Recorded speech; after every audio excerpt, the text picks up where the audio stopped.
ఎందుకు సంతోషంగా ఉన్నారు? చక్కని మందిరం, నూతన మందిరం, చక్కగా చాలా ఆహ్లాదకరంగా ఉంది మందిరం. అందుకే మనందరం కూడా చాలా సంతోషంగా ఉండాలి.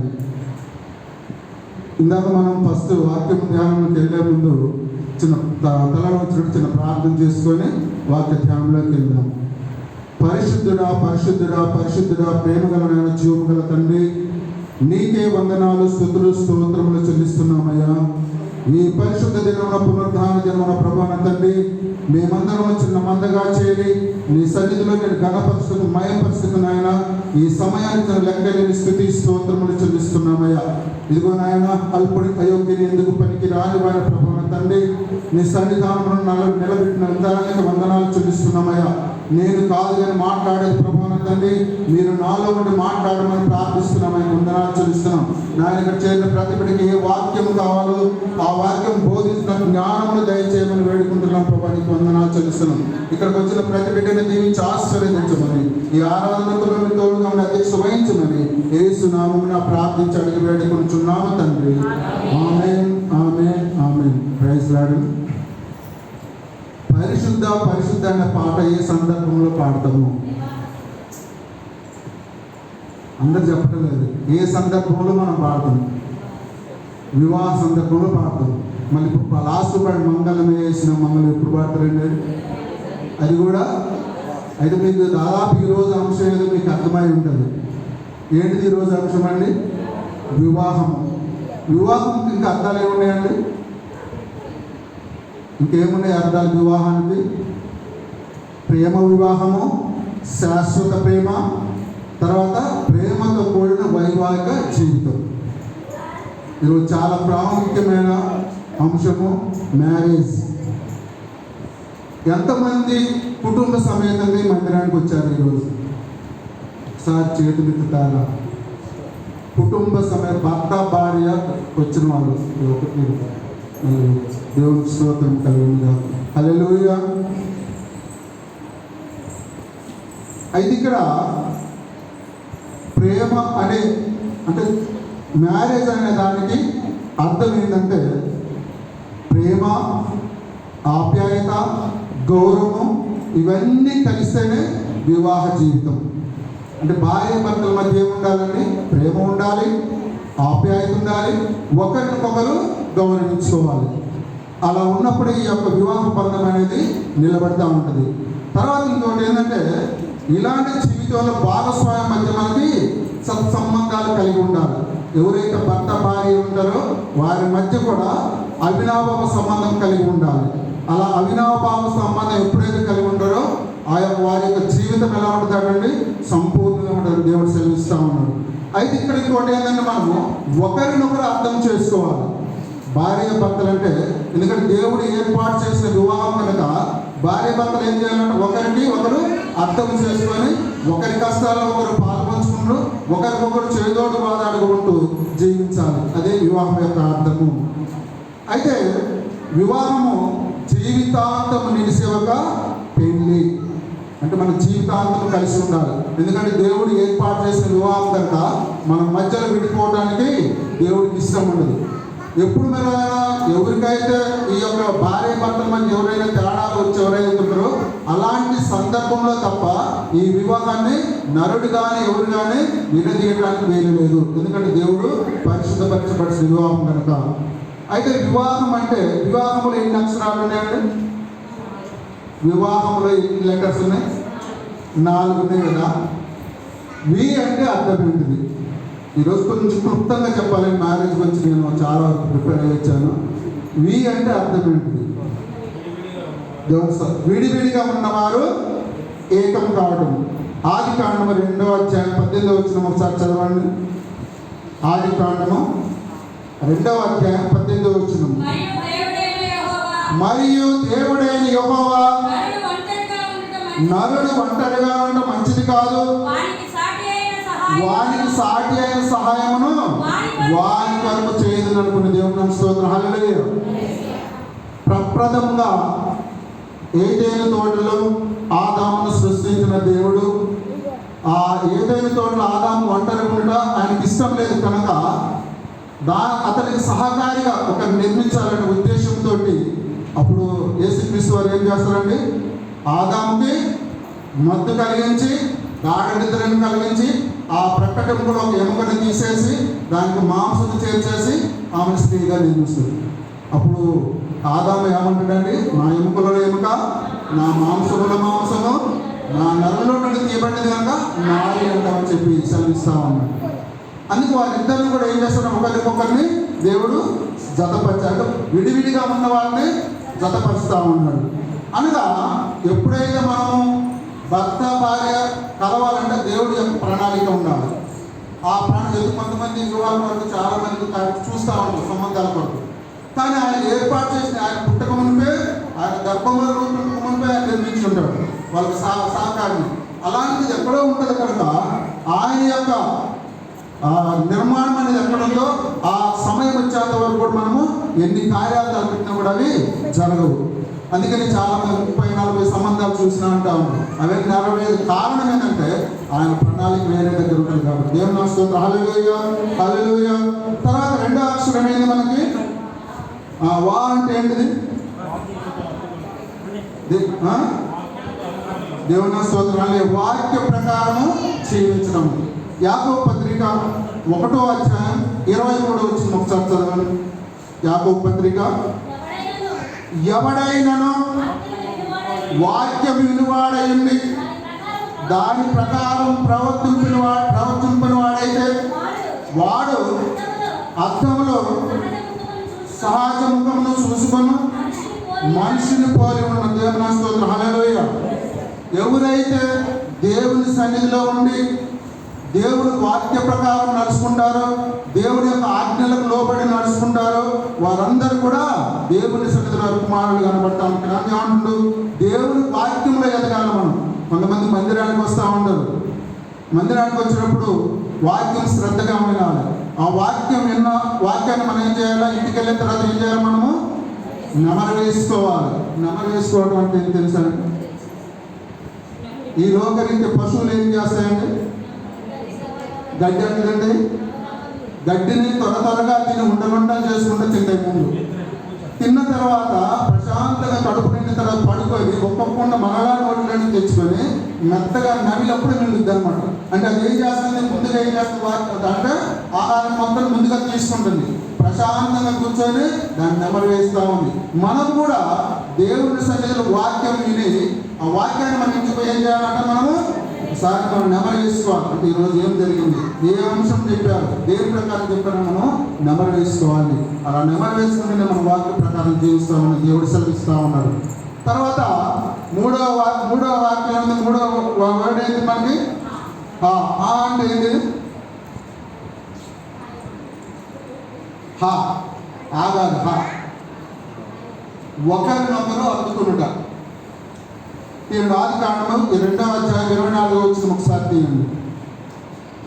ఆదికాండము, కాబట్టి పురుషుడు తన తల్లిని విడిచి తన భార్యను అద్దుకొనును, వారు ఏక శరీరమై. దేవుని స్తోత్రం, హల్లెలూయా. పెళ్లి అయిన తర్వాత తల్లిదండ్రులకి అవసరం లేదండి, తల్లిదండ్రులని విడిచిపెడతారు. ఇక్కడ ఏమంటారు, కాబట్టి పురుషుడు తన తల్లిని విడిచి తన భార్యను అద్దుకొనును, వారందరూ ఎట్లుంటారట, ఏక శరీరమైనరు. ఇద్దరికి ముందు విడివిడిగా ఉన్నవారు, విడివిడిగా జీవించిన వారు ఇప్పుడు ఏక శరీరమై జీవిస్తూ ఉంటారు. ఈ ఏక శరీరం ఎప్పుడు వచ్చింది, వివాహ బంధంతో ఏక శరీరం వచ్చింది. అంటే ఇక్కడ ఏ బంధం అవుతున్నదో ఆ బంధంలో దేవుడు లైంగిక ఐక్యతతో పాటు భార్య భర్తలు ఆధ్యాత్మికంగా, మానసికంగా, భావోద్రేకమైన పద్ధతుల్లో వాళ్ళు జీవించాలని దేవుడు సృష్టించారు. ప్రప్రదంగా మత్తు డాక్టర్ ఎవరండి, ప్రపంచంలో మొదటి మత్తు డాక్టర్ ఎవరండి, యేసుక్రీస్తు వారే. ఎప్పుడు మత్తు డాక్టర్ ఇచ్చిండు, ఆదాముకి. తర్వాత ఈ బైబిల్ గ్రంథంలో మొట్టమొదటి వివాహం ఎవరికి జరిగింది, ఆదాముకు అవ్వముకు మొట్టమొదటి వివాహం జరిగింది. అక్కడ నుంచే ఈ యొక్క సృష్టి అనేది ఉత్పత్తి ప్రారంభమైంది. దేవుని స్తోత్రం. హల్లెలూయా, హల్లెలూయా. ఇక్కడ లైంగిక సంబంధాన్ని సూచించేది ఏక శరీరం అనే పదము. అంటే సృష్టికర్త మానవులు పెట్టిన ఒక ఆచారం అన్నమాట. ఎందుకంటే భార్య భర్తలు విడివిడిగా ఉండటము ఇష్టం లేదు కాబట్టి, అంటే నరుడు ఒంటరిగా ఉండటం ఇష్టం లేదు కాబట్టి వారిని సహకారంగా చేసి భార్య భర్తలను చేసి ఏక శరీరంగా చేసి వాళ్ళని లైంగిక సంబంధాలు చేశారు. దాని ద్వారానే ఈ యొక్క సృష్టి అనేది ఉత్పత్తి అవుతూ ఉంటుంది. అర్థమవుతుందండి? మ్యారేజ్ అనేది ఈ సృష్టి ఉద్భవించాలంటే దేవుడు సృష్టించిందే ఈ వివాహము. తర్వాత ఈ లైంగిక సంబంధం అనేది కూడా మొట్టమొదటిసారి బైబిల్ గ్రంథంలో వివాహం అనే వ్యవస్థలోనే స్థిరపరచబడింది. ఎందుకంటే భార్య భర్తలు అనేది లేకపోతే ఈ సృష్టి అనేది లేదు. ఆ సృష్టి జరగాలంటే కంపల్సరిగా భార్య భర్తలు ఏక శరీరంలో ఉండాలి, లైంగిక సంబంధం కలిగి ఉండాలి అనే ఉద్దేశంతో దేవుడిది ఈ యొక్క ప్రణాళికను సృష్టించడం జరిగింది. దేవుని స్తోత్రం. హల్లెలూయా, హల్లెలూయా.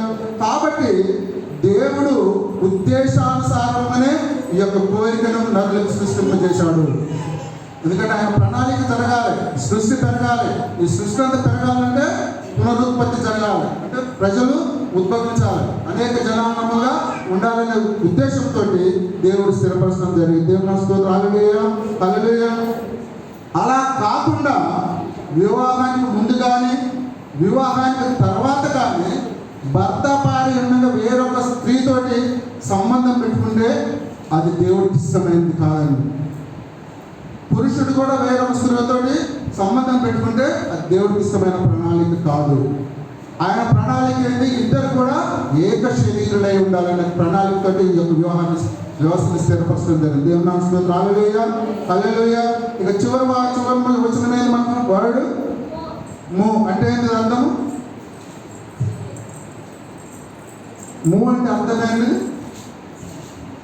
ముసలితనంలో కూడా ఒకరికొకరు తోడుగా బ్రతకాలి. ముదిమ వచ్చే వరకు నిన్నెత్తుకొని ముద్దాడుతున్న దేవుడు వాగ్దానం చేస్తున్నాడు. ఫస్ట్ వచ్చేది భార్య భర్తలే, మధ్యలో వచ్చేది పిల్లలు, కొడుకులు, కుమారులు, అల్లుళ్ళు అందరూ వస్తుంటారు. చివరికి మిగిలేదు కూడా భార్య భర్త. చివరికి ఎవరు మిగలరు? ఫస్ట్ వచ్చేది ఇద్దరే, చివరికి మిగిలేదు కూడా ఇద్దరు. మధ్యలో వచ్చిన వాళ్ళు మధ్యలో వెళ్ళిపోతూ ఉంటారు. కనుక ఇక్కడ మానది, ఇక్కడ వివాహం అనేది దేవుడు సృష్టించిన ఒక సంస్థ. కనుక పురుషుడు స్త్రీల మధ్య శాశ్వత బంధం ఏర్పడాలనే ఉద్దేశంతో వివాహ బంధాన్ని యేసుక్రీస్తు నిర్వహించడం జరిగింది. వారిద్దరి మధ్య కూడా బంధం ఉండాలి. ఆ బంధం ఉండాలంటే ఒక వివాహ వ్యవస్థ అనేది ఉండాలి, ఒక కుటుంబ వ్యవస్థ అనేది ఉండాలి. ఆ వ్యవస్థ లేకపోతే ఈ బంధానికి అర్థం లేదు. దేవుని స్తోత్రం. హల్లెలూయా. అందుకనే వివాహము దేవుని దృష్టిలో పవిత్రమైనది మరియు గౌరవించదగినది. ఎందుకంటే వివాహం పెట్టడానికి మనం వివాహం జరిగేటప్పుడు వివాహం అన్ని విషయములలో ఘనమైనదని ఎంచబడాలి. అందుకని పవిత్రమైనది. ఈ పవిత్రమైన వివాహం మనం ఎందుకు అంటున్నామంటే దేవుడు సిద్ధపరిచిన వివాహం కనుక. అందుకే ఈ వివాహాన్ని మనం ఏమంటున్నాం? పరిశుద్ధ వివాహం అని మనము సెలవిస్తాం. దేవుని స్తోత్రం. హల్లెలూయా. అది హెబ్రీ పత్రిక 3వ అధ్యాయం 4వ వచనం చదవండి. హెబ్రీ పత్రిక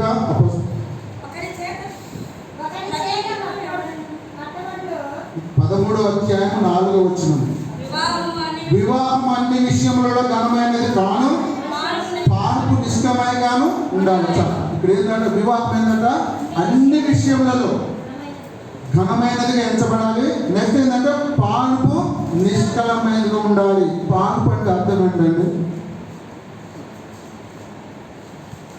నిష్కలం అంటే కల్ముషం లేనిదిగా ఉండాలి. పాన్పు అనేది, పాన్పు అంటే ఈ లోకరీతి మ్యారేజ్లలో పాన్పు ఎప్పుడు చేస్తారంటే పాన్పు కార్యక్రమం ఉంటుంది. ఎప్పుడు చేస్తారు? వివాహం అయిన తర్వాత ఈ కార్యక్రమం జరిపిస్తూ ఉంటారు. ఎందుకంటే వాళ్ళకి మొదటి రోజు కార్యక్రమం జరిపిస్తూ ఉంటారు. ఆ మొదటి రోజు కార్యక్రమంలో ఈ పాన్పు ఎట్లా ఉండాలంట?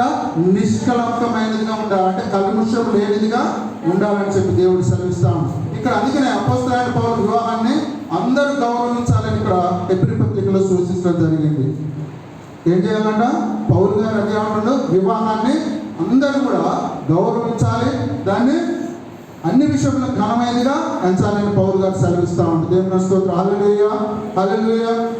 అయితే ఇక్కడ ఎబ్రీ పత్రిక మన పత్రిక వచ్చినట్లయితే 13వ అధ్యాయంలో మొదటి వచనంలో ఏమున్నదండి మనకి?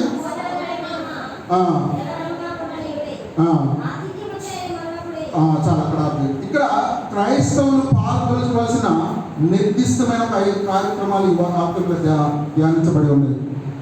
ఈ ఎబ్రీ పత్రికలో 13వ అధ్యాయం మొదటి నుంచి 6 వచనాలలో ముఖ్యంగా 5 లేఖన భాగాలు ఇమిడి ఉన్నాయి. వాటిలో మొదటిది ఏంటంటే ఎబ్రీ మొదటి వచనం ఏంటంటే కొత్త వారికి ఆతిథ్యం చేయడం మరొకండి. ఎవరైనా మన సంఘంలోనికి కొత్తగా వచ్చినా సరే, కొత్తగా వివాహమై మన మందిరానికి వచ్చినట్టయితే వారిని హక్కున చేర్చుకుని ఆతిథ్యం ఇవ్వాలి. ఎందుకంటే వాళ్ళు గౌరవించాలి, వాళ్ళని మర్యాదగా చూడాలి. ఎందుకంటే వాళ్ళకి కొత్తగా ఇక్కడ ఏం తెలియదు, ఇక్కడ నియమాలు ఏమి తెలియదు. ఆ నియమాలు తెలియదు కాబట్టి వారికి ఆతిథ్యం ఇచ్చే వారికి మన సంఘం ఉండాలని దేవుడు ఈరోజు ఆశపడతా ఉన్నాడు. ఇక రెండవది ఏంటంటే 13వ అధ్యాయం 2:3 బంధకములు ఉన్న వారిని సందర్శించాలి. ఏం చేయాలట? బంధకంలో ఎవరైతే ఉంటారో వారిని కూడా సందర్శించాలి. బంధకములు అంటే ఏంది? ఎవరైనా సంఘంలో కానీ, ఇరుకులు కానీ, ఇబ్బందులు కానీ, ఎవరైనా శోధనలో ఉన్నట్టయితే వారినందరూ సంఘం ఏం చేయాలంటే వారి దగ్గర పోయి వారిని దర్శించి ప్రార్థన చేయాలి. మరి ఎవరైనా ప్రార్థన చేస్తున్నారా? మన సంఘంలో ఎవరికైనా బాగా లేకుంటే మన సంఘం అంతా వెళ్ళి ప్రార్థన చేయ, ఒక అయ్యగారు అమ్మగారి కాదని చేసేది. సంఘానికి కూడా ఒక బాధ్యత ఉంటుంది. ఎవరికైనా వారి ఇంట్లో ఏదైనా ఇబ్బందులు కానీ, ఇరుకులు కానీ ఉన్నట్టయితే సంఘమంతా పోయి ప్రార్థన చేయాలి. సంఘమంతా ప్రార్థన చేస్తే ఏమైందండి? సంఖ్యలు కూడా విడగొట్టబడుతుంది. సాతాను లెక్క కాదండి. అందుకే సంఘం కూడా కలిసి ప్రార్థన చేయాలి. తర్వాత అదే దాంట్లో కష్టంలో ఉన్న వారికి పరిచర్య చేయాలి. ఏం చేయాలంటే మనము ఎవరైతే మన సంఘంలో కష్టంలో ఉన్నారో, లేకుండా మనకు తెలిసిన వారు ఎవరైతే కష్టంలో ఉన్నారో వారి దగ్గరికి వెళ్ళి పరిచర్య చేయాలంటే ఏంటంటే వారిని ఓదార్చడం కానీ, నీకు శాతనైన సహాయం వారికి చేయాలని చెప్పి దేవుడు ఆశపడుతూ ఉన్నాడు. తర్వాత ఇది 4వది ఏంటంటే వివాహాన్ని మనము ఘనపరచాలి. అది ఎబ్రీ పత్రిక 13:4 ఉంటుంది. వివాహాన్ని మనం ఏం చేయాలంటే మనము ఘనపరచాలి. వివాహం జరిగితే మనందరం కూడా దాన్ని ఘనపరచాలి, దాన్ని గౌరవించాలి. తర్వాత 5వ వచనంలో ధనాపేక్ష లేని వారిగా ఉండాలి. ఏం చేయాలంటే మనము కొంతమంది ఆ డబ్బుకు ఆశపడి మ్యారేజ్ చేస్తూ ఉంటారు. లక్షల కట్నాలు తీసుకుంటూ ఉంటారు. ఆ కట్నాలు తీసుకున్న తర్వాత కూడా వారిని హింసిస్తూ ఉంటారు. ఆడపిల్లలు అనేక చిత్రహింసలు పెడతా ఉంటారు. అలా కాకుండా ధనాపేక్షకి ఆధారం లేకుండా వివాహాలు చేసుకోవాలని చెప్పి ఇక్కడ దేవుడు ఆశపడతారు. ఎందుకంటే ధనాపేక్ష లేని వారై ఉండాలి. ధనము ముఖ్యంగా, ధనం మనం సంపాదించవచ్చు కానీ మనము మంచితనాన్ని సంపాదించలేము. అందుకే దేవుడి ఉద్దేశం ఏంటంటే ధనాపేక్ష లేని వారు ఉండాలని దేవుడు ఈరోజు ఆశపడతా ఉన్నాడు. మత్తయి సువార్త 19వ అధ్యాయం 6వ వచనంలో ఏముందంటే కాబట్టి ఇద్దరు కాక ఏక శరీరంగా ఉన్నారు కనుక దేవుడు జతపరిచిన వారిని చాలు. దేవుని స్తోత్రం. హల్లెలూయా. ఇక్కడ వారి ఇక మీదట ఇద్దరు కాదు, తర్వాత ఏక శరీరము, దేవుడి కలిపిన వాడిని మనుషుడు ఎవరు కూడా వేరుపరచడానికి వీళ్ళ. దేవుని స్తోత్రం. హల్లెలూయా. అంటే వివాహ బంధం అంటే ఎంత పటిష్టంగా ఉంటుందో దేవుడు ఈ లేఖనాల ద్వారా సెలవిస్తూ ఉన్నాడు. ఎవరైనా ఏర్పరచవచ్చా వివాహాన్ని? ఎవరు కూడా ఏర్పరచడానికి వీలు లేదని ఇక్కడ మత్తయి సువార్తలో తెలియజేయడం జరిగింది. తర్వాత ఈ భార్య భర్తల యొక్క బాధ్యతలు ఏంటంటే భర్తని భార్య ప్రేమించాలి, భార్యని భర్త ప్రేమించాలి. ఆ బంధం ఉన్నప్పుడే చిరకాలం వారి యొక్క జీవితం అన్యోన్యంగా సాగుద్ది. లేకుంటే ఎవరికి వారు ఎవరా తీరన్నట్టుంటే ఆ కాపురము నిలబడదు. దేవుని స్తోత్రం. హల్లెలూయా, హల్లెలూయా. తర్వాత ప్రేమ మరియు క్షమాపణ కలిగి ఉండాలి. మొదటిది భార్య భర్తల బాధ్యతలు కలిగి ఉండాలి.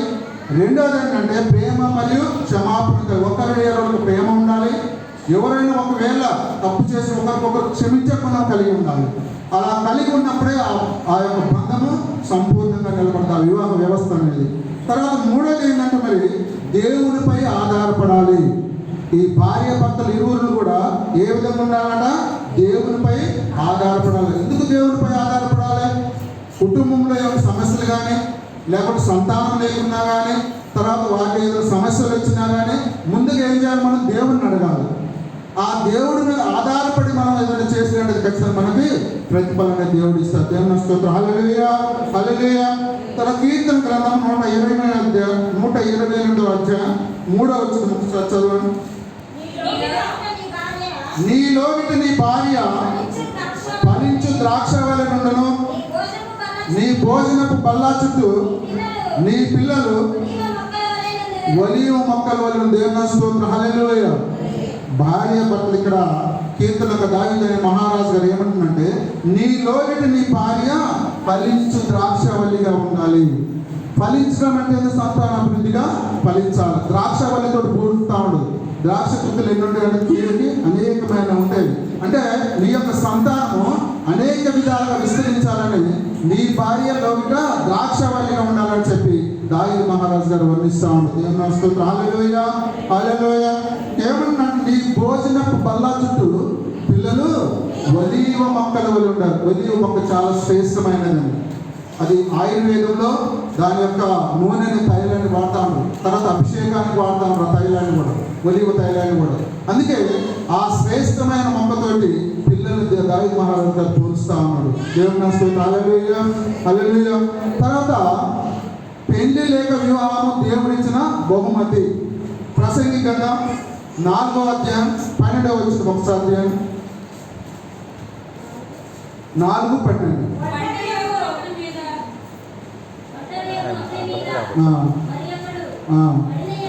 పరిణయంలో వారిని ఎదిరింపగలరు. 3 పేటల తాడు త్వరగా తెగిపోదు కదా. చాలు. ఇక్కడ ఈ ప్రసంగి గ్రంథంలో 4వ అధ్యాయం 12వ వచనంలో 3 పేటల తాడు త్వరగా తెగిపోయారు. 3 పేటల తాడు ఎందుకు దీనికి ఇక్కడ వర్ణించిన లేఖనాలు సంధించారు చెప్తారా? పెళ్లి జరిగేటప్పుడు తాళి కట్టేటప్పుడు ఎన్ని ముళ్ళు వేస్తారండి? 3 ముళ్ళు వేస్తారు.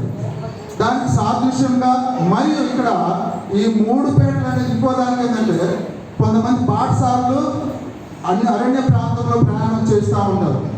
ఆ ప్రయాణం చేసేటప్పుడు చలిలో ఉన్నప్పుడు కొంతమంది ఏం చేస్తారంటే, ఆ అరణ్య ప్రాంతంలో పడుకున్నప్పుడు ఒకరికొకరు దగ్గర పడుకుంటుంటారు అన్నమాట. ఎందుకంటే చలిగా ఉంటుంది కాబట్టి ఒకరికొకరు దగ్గరగా ఉంటే వేడిగా రావాలని, వెంట రావాలని ఉద్దేశంతో ఒకరికొకరు దగ్గరగా పడుకుని ఉంటారు. అందుకనే ఒకరి కాదు, ఇద్దరు కాదు, ఇద్దరు ముగ్గురు ఎవరైతే కలిసి ఉంటారో వారు ఆ తాడు అనేది తెగిపోదు. ఎవరు వచ్చినా కూడా వాళ్ళిద్దరు ముగ్గురు కలిసి ఉంటారనుకో, అరణ్యంలో ఎవరైనా శత్రువులు వచ్చినప్పుడు కూడా వాళ్ళు ఎదుర్కోవడం అనుకుంటుందని ఇప్పుడు ఈ లేఖన భాగాలు సెలవిస్తా ఉంది. తర్వాత ఇక్కడ ఈ వచనంలో ఏంటంటే 3 పేటల తాడు అనేది ఈ రాత్రి వేళ, ఎందుకంటే నిద్రపోయే ముందు రాత్రి వేళలో బాటసారులందరూ నిద్రపోతారు కాబట్టి వారిని ఎవరైనా ఎదిరించినప్పుడు అందరూ మూకుమ్మడిగా లేచి వారిని ఎదిరించడానికి సహాయపడతా ఉంటుంది. తర్వాత ఇంకోటి ఏంటంటే లైంగికంగా, స్త్రీ పురుషులు లైంగికంగా సంబంధాన్ని ఇక్కడ సూచించడం లేదు. 3 పీటల తాడంటే ఇక్కడ లైంగిక సంబంధాన్ని సూచించలేదు. ఇక్కడ ఎవరైతే బాటసారులు ఉన్నారో వారిని ఇక్కడ ఈ గ్రంథంలో యొక్క వచనంలో సూచించడం జరిగింది. దేవుని స్తోత్రం. హల్లెలూయా, హల్లెలూయా.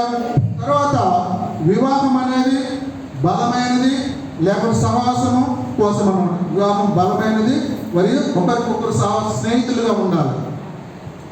ఎందుకు స్నేహితులుగా ఉండాలి? వివాహం యొక్క ప్రధాన ఉద్దేశమైన సహవాసం కలిగి ఉండాలి. అంటే ఫ్రెండ్లీగా ఉండాలి, స్నేహితులుగా ఉండాలి, ఒకరికొకరు సహవాసం చేసుకుంటూ ఉండాలి. అదే వివాహం యొక్క బంధం. ఇక్కడ బైబిల్ మనకి ఏం చెప్తుందంటే వివాహం అనేది పరిపూర్ణంగా ఉండాలి. ఎలా ఉండాలంటే వివాహం అనేది పరిపూర్ణంగా ఎప్పుడైతుంది మరి వివాహము?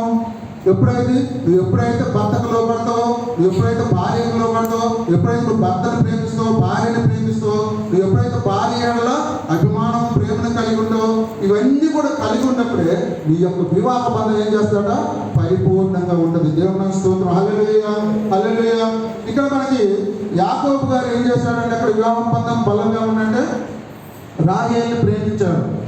ఆ రాహేలుని దక్కించుకోవడానికి వాళ్ళ మామ దగ్గర 2 సంవత్సరాలు కోడికలు చేశారంటే అక్కడ 7 సంవత్సరాలు చేశాడు. ఎందుకంటే రాహేలుని ప్రేమించాడు కాబట్టి తన మామ దగ్గర 7 సంవత్సరాలు అక్కడ జీతం చేశాడు. ఆ జీతం చేసినప్పుడు 7 సంవత్సరాలు కూడా ఆయన ఎందుకు రాహేలుని ప్రేమించాడు కనుక ఆ 7 సంవత్సరాలు కూడా ఏంటంటే కొన్ని దినాలుగానే అనిపించింది. ఎందుకు మరి? రాహేలు మీద ఉన్న ప్రేమ. అలాంటి ప్రేమ ఈ వివాహ జీవితంలో కావాలని దేవుడు ఈరోజు ఆశపడుతూ ఉన్నాడు. తర్వాత ఇంకేమంటే ఆమె పట్ల చాలా అమితమైన రాయగలి అలాంటి చాలా ఎటువంటిదంటే ఆమె రూపవతి, అందం, సౌందర్యవతిగా ఉంటుంది. మరి పెద్ద కూతురు ఎలా ఉంటుంది? జబ్బుగా ఉంటుంది. అందుకనే ఆమెను కాకుండా రాహేలునే యాకోబు గారు, యాకోబు అనే మాట అర్థం మోసగాడు. మరి మోసగాడిని దేవుడు ఏ విధంగా ఎన్నుకున్నాడండి? ఇశ్రాయేలు దేవుడిగా ఎన్నుకున్నాడు. అందుకనే అలాంటి మోసగాడిని దేవుడు ఎన్నుకున్నాడు కాబట్టి ఆ యొక్క మోసగాడికి అందమైన రూపవతి అయిన రాహేలు దొరికింది. ఆ రాహేలు కోసమే 7 సంవత్సరాలు కఠినమైన జీవితం చేసింది. ఆ 7 సంవత్సరాల తర్వాత రాహేలుని వివాహం చేసుకోవడం జరిగింది. దేవుని స్తోత్రం, హల్లెలూయా, హల్లెలూయా. తర్వాత వివాహం అనేది సంఖ్య పెరుగుదలకు. ఎందుకు వివాహం చేసుకుంటే మన కుటుంబము పెరగాలి, మన పిల్లలతో ఇంకా మన సంవత్సరంలో అన్ని పెరగాలని దేవుడి యొక్క ఉద్దేశము. ఎందుకంటే మనము ఫలించాలి, అభివృద్ధి చెందాలి, భూమిని నింపాలి. ఎందుకు యాకోబు వంశస్థులు ఏం చేయాలి? ఫలించాలి, అభివృద్ధి చెందాలి, భూమిని నింపాలి. భూమిని నింపాలంటే భూమి మొత్తం కూడా స్వాధీనపరచుకోవాలి. అందుకనే ఇక్కడ సముద్రంలోనే చేపలు కానీ, ఆకాశంలో ఎగిరే పక్షులు కానీ, భూమి మీద ఎగిరే ప్రతి జీవి కూడా వాటి మీద ఏలాలి. ఆదికాండము 2:1-28 వచనంలో ఉంటుంది. ఎట్లనగా నీవు ఫలించి అభివృద్ధి పొంది భూమిని నిండించి వాడిని దేవుని స్తోత్రం. ఎందుకంటే మనందరం కూడా మన కుటుంబాన్ని విస్తరించుకోవాలి. వివాహ వ్యవస్థ ఎందుకంటే కుటుంబాన్ని విస్తరించుకోవాలి. కుటుంబాన్ని ఏ విధంగా విస్తరించుకుంటారో మన పిల్లల తర్వాత మన పిల్లలు తరతరాలుగా ఆ కుటుంబాన్ని విస్తరించుకుంటూ వెళ్ళిపోతూ ఉంటుంది అనమాట. అలా కుటుంబాన్ని విస్తరించుకోవాలని దేవుడు ఈరోజు ఆశపడుతూ ఉంటాడు. ఇంకోటి ఏంటంటే మనకి ఆరోగ్యకరమైన కుటుంబం వ్యవస్థగా ఉండాలని దేవుడు ఆశపడుతూ ఉంటాడు. ఆరోగ్యంగా ఎఫెసీయులకు రాసిన పత్రిక 5:21-35 చూసినట్లయితే అక్కడ ఆరోగ్యకరమైన జీవితము, ఒకరికొకరు లోబడి ఉండే వైఖరి ఉండాలని చెప్పి ఆ వచనాలలో తెలియజేస్తూ ఉంటుంది. దేవుని స్తోత్రం, హల్లెలూయా, హల్లెలూయా. తర్వాత ఈ ఆదాము అవ్వ సృష్టించబడినప్పుడు వాళ్ళ ఫస్ట్ జననం తల్లిదండ్రులు ఉన్నారా? తల్లి లేరు, తండ్రి లేరు, ఆదాముకు లేరు, అవ్వకు లేరు. కానీ తల్లిగా తండ్రిగా యేసుక్రీస్తు వారు ఉండే వారి యొక్క వివాహ వ్యవస్థను స్థిరపరచడం జరిగింది. దేవుని స్తోత్రం, హల్లెలూయా, హల్లెలూయా. ఎఫెసీయులకు రాసిన పత్రికలో మనం చూసినట్లయితే 5:21-32 వచనాలు మనం చూసినట్లయితే దేవుడు మరియు ఇశ్రాయేలుల మధ్య సంబంధాన్ని భార్యాభర్తల సంబంధంగా వివరించడం జరుగుతూ ఉంది. ఈ లేఖనాలు చూసినట్లయితే మనము అక్కడ ఏముంటాడా? దేవుడు మరియు ఇశ్రాయేలుల మధ్య సంబంధాన్ని భార్యాభర్తల సంబంధంగా దేవుడు వర్ణిస్తూ ఉన్నాడు. అపోస్తలుడైన పౌలు గారు ఇక్కడ వివరిస్తూ ఉన్నారు. అంటే దేవుడికి ఇశ్రాయేల్ ప్రజల మధ్య భార్యాభర్తల సంబంధంగా ఇక్కడ వర్ణించడం జరుగుతూ ఉంది. తర్వాత ఇక్కడ వివాహం అనేది గొర్రెపిల్ల వివాహాన్ని గురించి కూడా మనము తెలియజేయాలి. గొర్రెపిల్ల వివాహ మహోత్సవం జరుగుతూ ఉంది. ఆ వివాహ మహోత్సవం గురించి కూడా ఈ లేఖనాలు సెలవిస్తూ ఉన్నాయి. అయితే ఇక్కడ ప్రభువు వస్తాడు, మరియు వధువు మరియు వరుడు కూడా ఏం చేస్తున్నారు? మనకి కలిసి పరిపాలించాలి ఈ లోకాన్ని. ఎప్పుడంటే యేసుక్రీస్తు వారు 2వ రాకడలో వధువు అంటే సంఘము, వరుడు అంటే యేసుక్రీస్తు వారు. ఈ ఇద్దరు కలిసి కూడా ఈ ప్రపంచాన్ని ఏలాలి. అలా ఉండాలని చెప్పి దేవుడు ఈరోజు ఈ యొక్క వివాహ వ్యవస్థను సిద్ధపరచడం జరిగింది. దానికోసమే మనం ఏం చేయాలి? కనిపెట్టుకొని ఉండాలి సంఘము.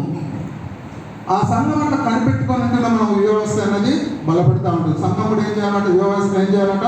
మనం గౌరవించాలి. తర్వాత ఇంకేం చేయాలి? మనం ప్రేమించాలి. అలా ప్రేమించినప్పుడే మనకి ఈ వివాహ వ్యవస్థ అనేది బలపడుతూ ఉంటుంది. అయితే కొన్ని విషయాలు చెప్పి నేను ముగిస్తాను. వివాహ సంప్రదాయాలు హిందూ సంప్రదాయంలో ఎన్ని రకాలు ఉంటుందండి? హిందూ సంప్రదాయ ప్రకారం వివాహము ఎన్ని రకాలుగా ఉంటుంది? పెద్దలు తెలుసు అనుకుంటారు. నెంబర్ 1 బ్రహ్మం, దైవం, హర్షం, ప్రజాపత్యం, అసురం, గాంధర్వం, రాక్షసం, పైశాచికం. 8 రకాల వివాహ వ్యవస్థలు ఉంటాయి హిందూ తత్వంలో. మొదటి బ్రహ్మం ఏంటంటే విద్యా సంప్రదాయాలను యువకుడిని కన్యాదాత స్వయంగా పిలిచి వస్త్రాలంకరణతో కన్యనించి చేసే వివాహము. ఏంటంటే బ్రహ్మం అంటే విద్య ఉండాలి, సంప్రదాయం ఉండాలి. అలాంటి వ్యక్తిని పిలిచి వస్త్ర అలంకరణ చేసి వివాహం చేస్తున్నట్టు వరుడికి, అది బ్రహ్మం. దైవం అంటే ఏంటంటే యజ్ఞాలు చేస్తారు.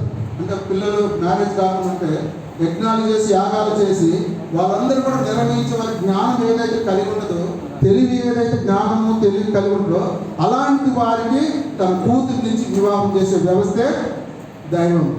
తర్వాత ప్రజాపత్యం. హర్షం అంటే ఏంటంటే కన్య తన తండ్రి నుంచి 2 గొర్రెలను బహుమానంగా తీసుకున్నదానికి ప్రతిఫలంగా తన కుమార్తె నుంచి వివాహం చేస్తారు. పూర్వకాలంలో జరిగిన హిందూ వ్యవస్థలో ఏంటంటే కన్య తండ్రి నుంచి 2 గోవులను బహుమానంగా తీసుకొని దానికి ప్రతిఫలంగా కూతురు నుంచి వివాహం చేస్తారు. 2 గోవులను తీసుకొని, అదేంటి హర్షము. తర్వాత ప్రజాపత్యం అంటే కన్యదాత వధూవరులు ఇద్దరు ధర్మబద్ధంగా జీవితాన్ని గడపాలని ఆస్వాదిస్తూ కన్యాదానంగా చేసే వివాహ వ్యవస్థ. ఇద్దరు కూడా ఏం చేయాలన్నట, వధూవరులు ఇద్దరు కూడా ధర్మబద్ధంగా అంటే చట్టబద్ధంగా జీవితాన్ని గడపాలనే ఉద్దేశంతో చేసే కన్యాదానమే అది. తర్వాత ఈ 4 కూడా అన్నిటికి ఒకదాని కాబట్టి ఈ 4 వివాహ వ్యవస్థలు కూడా మంచిగా చెప్పి నిర్ధారించబడింది. తర్వాత మిగతా 4 ఏంటంటే అసుర వివాహము. అసుర వివాహం అంటే ఏంటంటే విన్నారా?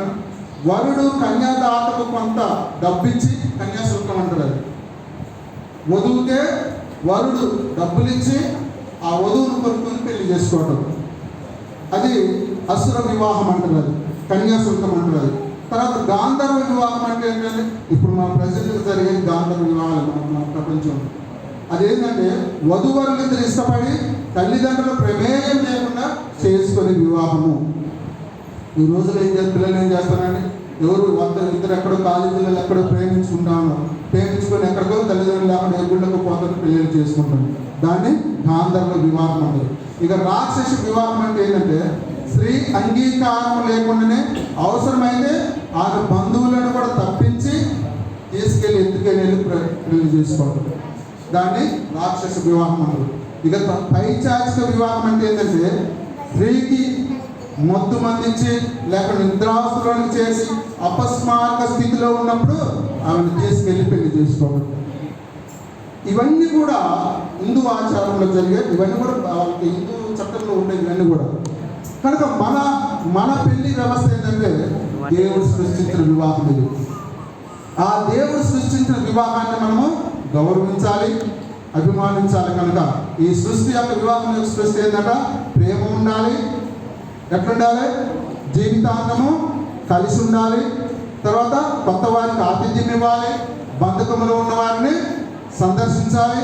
తర్వాత కష్టంలో ఉన్న వారికి పరిచర్య చేయాలి. వివాహం చేసుకున్నారు ధనాపేక్ష లేని వారై ఉండాలి. ఎందుకంటే కట్నము ఆశించకుండా చేసుకోవాలి.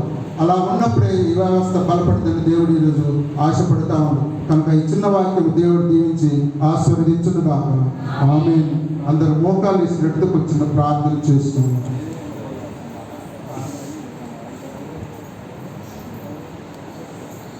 మహాపరిశుద్ధుడు అయిన మా ప్రియ పర్లకు తండ్రి, నీ ఘనమైన నామమునకు వందనాలు చెల్లిస్తున్నామయ్యా. నాయనా, ఈ వివాహ వ్యవస్థ ప్రభువున తండ్రి ప్రథమంగా బైబిల్లో ప్రభువునే ఆదాము అవ్వకు జరిపించి ఉన్నారు. ప్రభు నీకు వందనాలు చెల్లిస్తున్నాం. నాయన, ఆదాము అవ్వకు తల్లిదండ్రులు మీరే ఉండి ఆ వివాహం ఘనమైనదిగా ఎంచబడి జరపడానికి సహాయం చేసిన దేవా నీకే వందనాలు చెల్లిస్తున్నాం. ఈ లోకరీత్య ప్రభువున తండ్రి వివాహము అన్ని వ్యవస్థల కన్నా ఘనమైనదిగా నాయన, పరిశుద్ధమైనదిగా నాయన నేను అభివర్ణించి ఉన్నారు. ప్రభు నీకు దీవించి ఉన్నారు. ప్రభు నీకే స్తోత్రములు చెల్లిస్తున్నాం. నాయన, భార్య భర్తలు ఇరువురు నాయన ఒకరినొకరు అర్థం చేసుకొని ఒకరి పనుల్లో ఒకరు తోడుగా ఉండి కష్టంలో సుఖాల్లో ప్రభునందరినీ ఒకరికొకరు నాయన సహాయం చేసుకుంటూ ఉండాలని దేవుడు ఆశపడుతూ ఉన్నాడు. ప్రభు నీకు వందనాలు చెల్లిస్తున్నాం. నాయన, ఈ కుటుంబ వ్యవస్థ అనేది ప్రభునందరినీ యొక్క కుటుంబాన్ని సిద్ధపరిచిన ఆయన, ఆ కుటుంబాన్ని బలపరిచిన ఆయన, ఆ కుటుంబాన్ని స్థిరపరిచిన ఆయన, ఆ కుటుంబం ద్వారా అనేకులు ఆ కుటుంబ వ్యవస్థ విస్తరణకు చేయమని ప్రార్థిస్తున్నాం ప్రభానంత వందనాలు చెల్లిస్తున్నాం. నాయన ఇదిగో నాయన ఇక్కడికి వచ్చిన ప్రతి బిడ్డన పేరు దీవించి ఆశీర్వదించిన ప్రభానంత. ఇదిగో నాయన వాక్యం ఉన్న ప్రతి బిడ్డ వదిలిపెట్టిన కాదు కానీ ప్రభానంతాన్ని వాక్యం హృదయమైన పలక మీద రాసుకున్న ప్రభానంతాన్ని అన్నదినము ప్రతిదిన దాన్ని గమనించి అనుగ్రహించమని యేసు నామమున ప్రార్థించి అడిగి వేడుకుంటున్నాం తండ్రి. ఆమేన్ ఆమేన్.